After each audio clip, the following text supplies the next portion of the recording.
ಅಪಪ್ರಚಾರ ಆಯಿತು, ಸೋಷಿಯಲ್ ಮೀಡಿಯಾದಲ್ಲಿ ನಿಮ್ಮ ಬಗ್ಗೆ ಏನೇನೋ ಒಂದಷ್ಟು ಫೋಟೋವನ್ನು ಬಿಟ್ಟರು, ಒಂದಷ್ಟು ಕಂಪ್ಲೇಂಟ್ ಎಲ್ಲ ಆಯಿತು. ಅದ್ರ ಬಗ್ಗೆ ಏನಾದ್ರು ಕ್ಲಾರಿಟಿ ಸಿಗ್ತಾ ಸರ್? ಅದ್ರ ಕ್ಲಾರಿಟಿ ಕೊಡ್ಬೋದಾ? ಏನಿಲ್ಲ ಸರ್, ಯಾವ್ದ್ರ ಬಗ್ಗೆ ಮಾತಾಡ್ತಾ ಇದ್ದೀರಾ? ಯಾವುದೋ ಒಂದು ಫೋಟೋ ಕಂಪ್ಲೇಂಟ್ ಆಗಿತ್ತಲ್ಲ ಅಕ್ಷಿತಾ ಅವ್ರ ನನಗೆ 108ಗೆ ಎಕ್ಸವ್ರೆ, ಯಾರು ಅಂತ ಗೊತ್ತಾಗ್ತಾ ಇಲ್ಲ.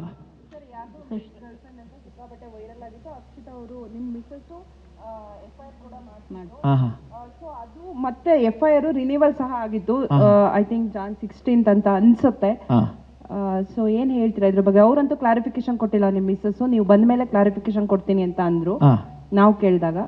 ನೀವೇನ್ ಹೇಳ್ತೀರಾ ಸರ್? ನನ್ನ ಎಕ್ಸು, ನನ್ನ ಲೈಫು, ನನ್ನ ಜೀವನ ನಾನು. ಬಟ್ ಅದು FIR ಆಗಿ ಸಿಕ್ಕಾಪಟ್ಟೆ ವೈರಲ್ ಆಗಿತ್ತು ಸೋಷಿಯಲ್ ಮೀಡಿಯಾಕ್ಕೆ. ಅದಕ್ಕೋಸ್ಕರ ನಿಮ್ಗೆ ಕೇಳ್ತಿದ್ವಿ ಆಸ್ ಎ ನೀವು ಸೆಲೆಬ್ರಿಟಿ ಅಂತ ಹೇಳಿ. ಆಗ್ಲಿ, ತೊಂದರೆ ಇಲ್ಲ. ನನ್ನ ಪರ್ಸನಲ್ ಲೈಫ್ ಅದು. ನನ್ನ ಎಕ್ಸು, ನನ್ನ ಲೈಫು, ನನ್ನ ಹೆಂಡತಿ ನಾನು ನೋಡ್ಕೊತೀನಿ. Thank you. ಇನ್ನು ಏನು ಗೊತ್ತಾಗ ಟೈಮೇ ಇರಲಿಲ್ಲ ಮೇಡಮ್. ನಾನು ಅಷ್ಟು ಬ್ಯೂಟಿಫುಲ್ ಆಗಿ ತೋರಿಸಿರೋದಕ್ಕೆ thank you so much sir.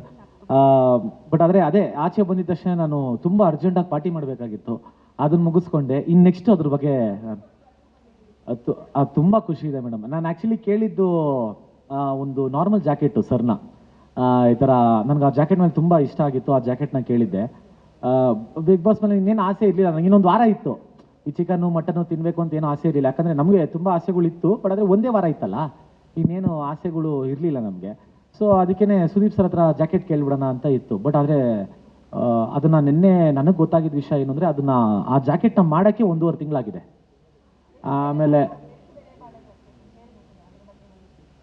ಬೆಲೆ ಗೊತ್ತು, ಬಟ್ ಅದ್ರ ಬೆಲೆ ಕಟ್ಟೋದು ಬೇಡ. ಯಾಕಂದರೆ ಸುದೀಪ್ ಸರ್ ಪ್ರೀತಿ ಇದೆಯಲ್ಲ, ಸಾಕಷ್ಟೇ.